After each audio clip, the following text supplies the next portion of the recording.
Queridos amigos que me acompanham na leitura do A Caminho da Luz, ditado pelo Espírito de Emmanuel, onde estamos estudando a história da humanidade pela ótica da doutrina espírita. E hoje nós daremos início ao capítulo 14, a edificação cristã. Que tenhamos uma boa leitura.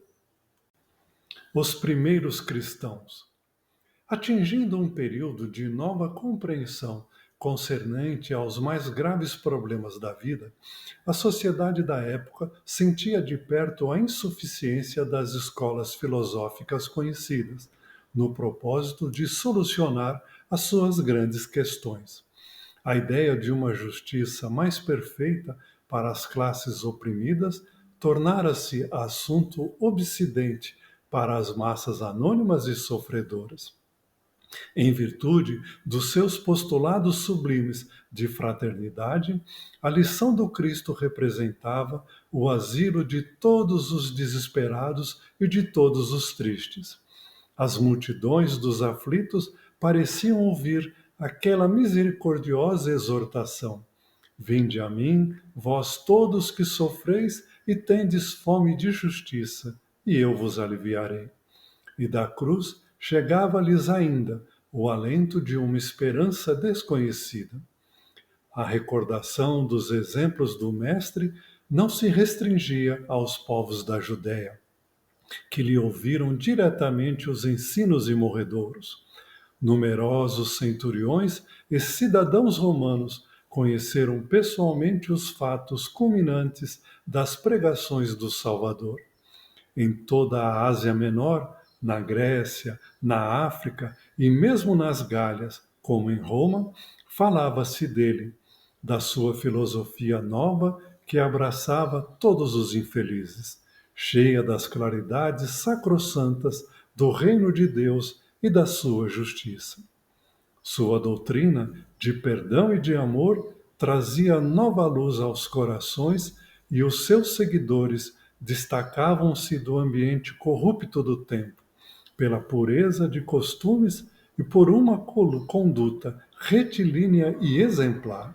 A princípio, as autoridades do império não ligaram maior importância à doutrina nascente, mas os apóstolos ensinavam que, por Jesus Cristo, não mais poderia haver diferença entre os livres e os escravos, entre os patrícios e os plebeus, porque todos eram irmãos, filhos do mesmo Deus.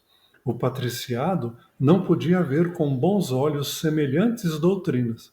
Os cristãos foram acusados de feiticeiros e heréticos, iniciando-se o martirológio com os primeiros éditos de proscrição. O Estado não permitia outras associações independentes além daquelas consideradas como cooperativas funerárias, e aproveitando essa exceção, os seguidores do crucificado começaram os famosos movimentos das catacumbas. Mesmo antes dos apóstolos começarem a viajar e pregar a Boa Nova, mesmo antes de Paulo converter-se para o cristianismo na estrada de Damasco e começar as suas viagens divulgando o Evangelho de Jesus e fundando várias igrejas, as ideias do Cristo já começaram a se espalhar por toda a região. Vale lembrar que aquela região de Israel era cruzamento de várias rotas comerciais que ligavam o Ocidente ao Oriente, e por lá transitavam caravanas diversas, muitas das quais tiveram contato pessoalmente com o Cristo Divino. Muitos ouviram a sua pregação e outros ainda presenciaram vários dos milagres que ele promovia. O próprio Evangelho também nos dá conta de que vários gregos seguiam já o Cristo e que estudavam minuciosamente os seus ensinamentos e debatiam tudo aquilo que o Cristo ensinou. E eles retornavam às suas origens e levavam consigo as notícias da Boa Nova.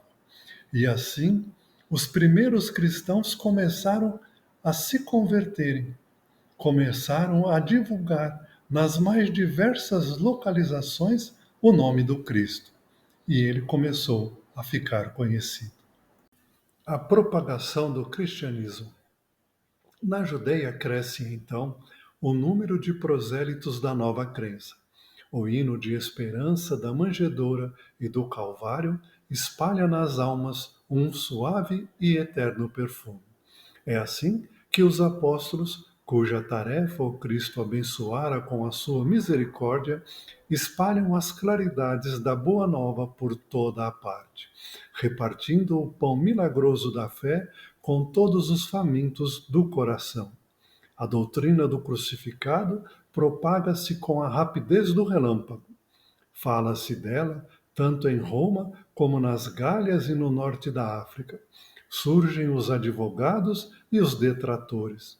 Os prosélitos mais eminentes buscam doutrinar, disseminando as ideias e interpretações.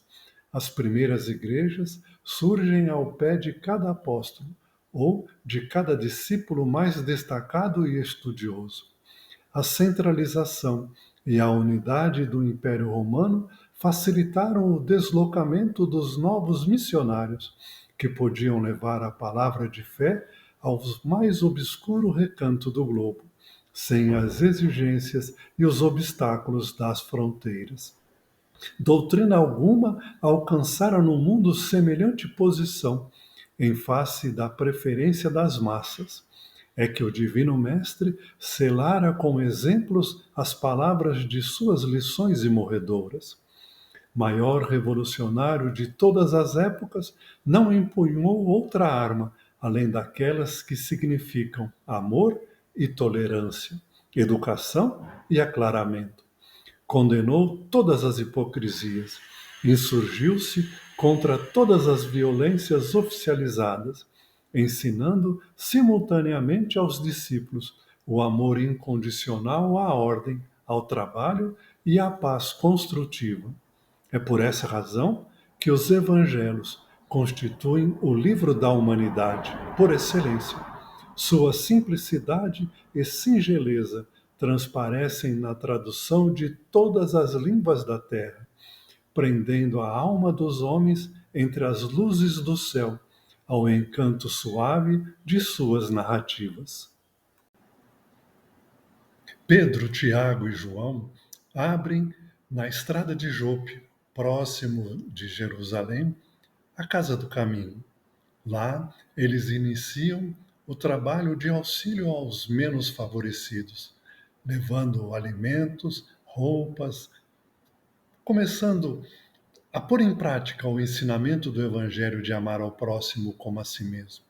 Os outros discípulos começam a percorrer toda a região, indo até a Samaria também, levando a boa nova para todos aqueles que quisessem ouvir. O campo era fértil, muito fértil, porque todo aquele povo clamava por ensinamentos novos.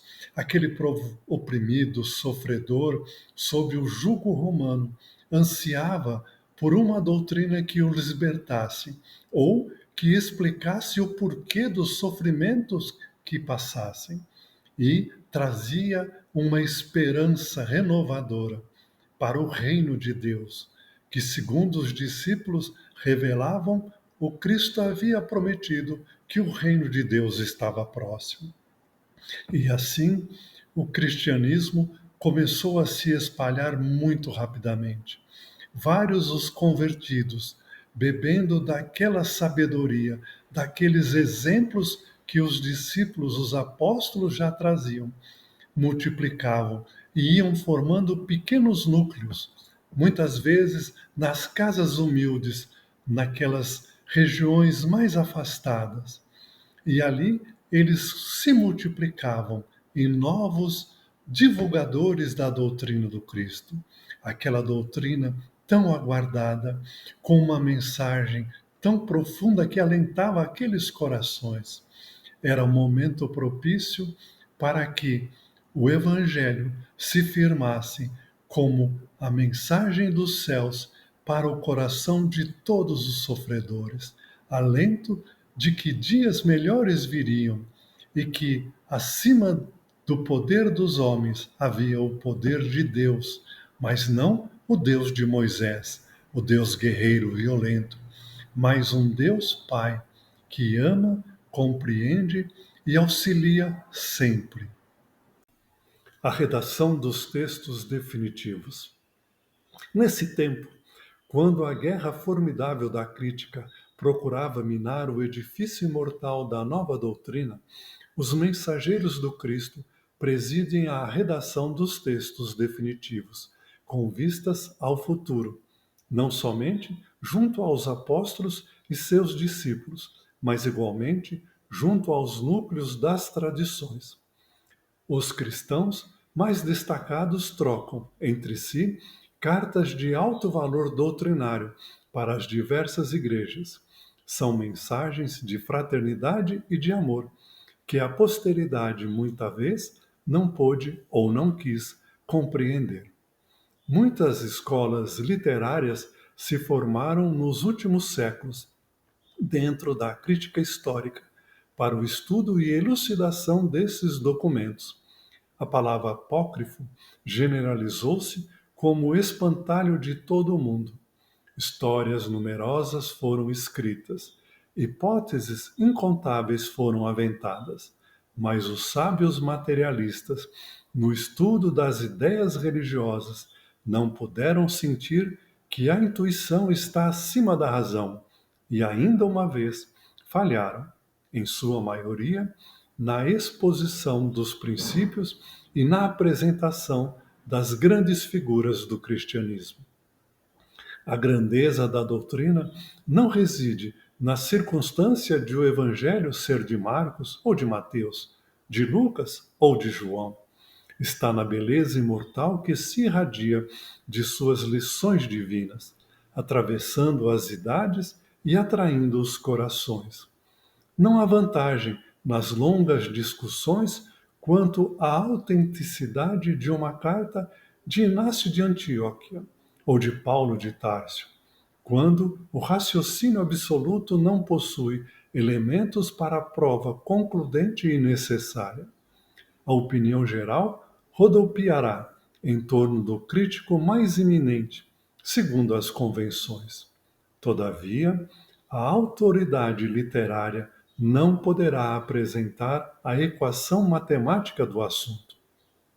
É que, portas adentro do coração, só a essência deve prevalecer para as almas.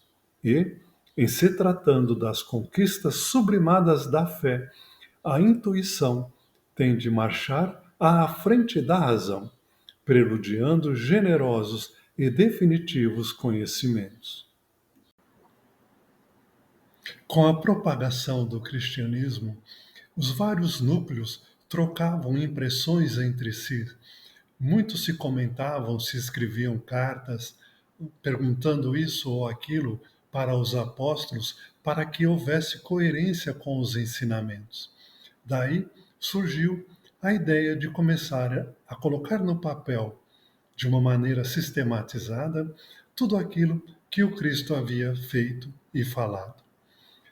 No livro Paulo e Estevão, Emmanuel nos dá a notícia de que Paulo, assim que foi convertido, teve acesso a alguns manuscritos de Mateus. Eram apontamentos, porque a história, os historiadores do Evangelho e do Cristo apontam que o Evangelho de Marcos foi o primeiro a ser escrito, entre 65 e 75 depois do Cristo, e o de Mateus veio depois.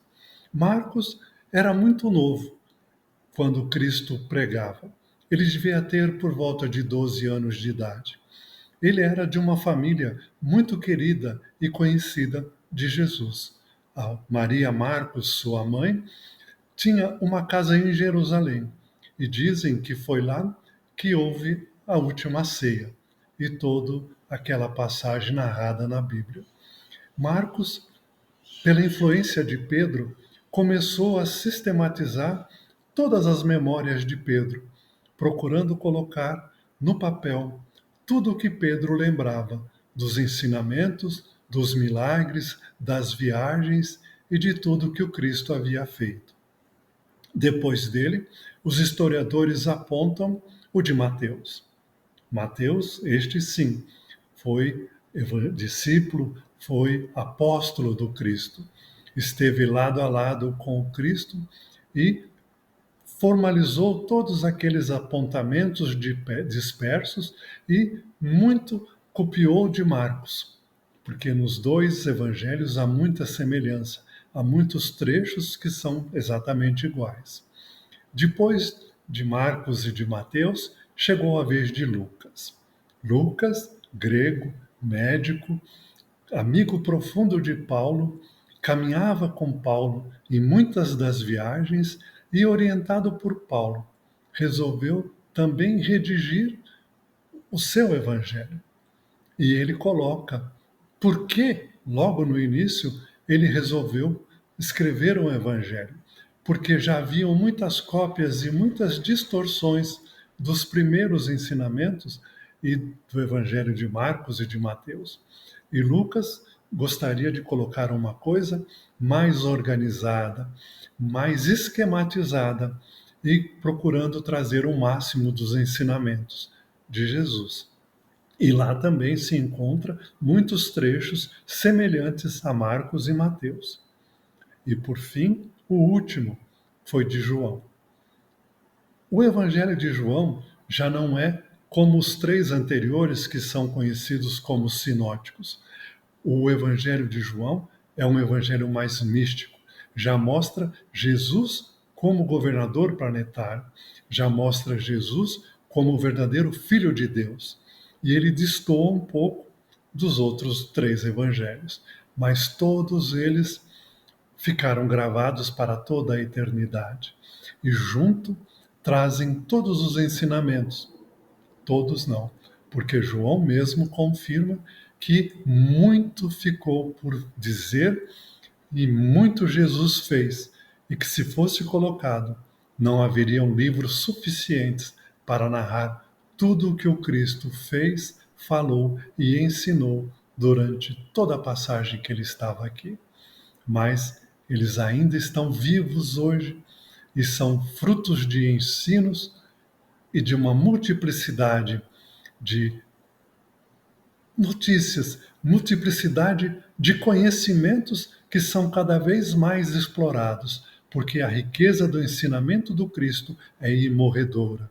E quanto mais nós, humanos, evoluímos em conhecimento, mais vamos descobrindo das verdades que o Cristo falou.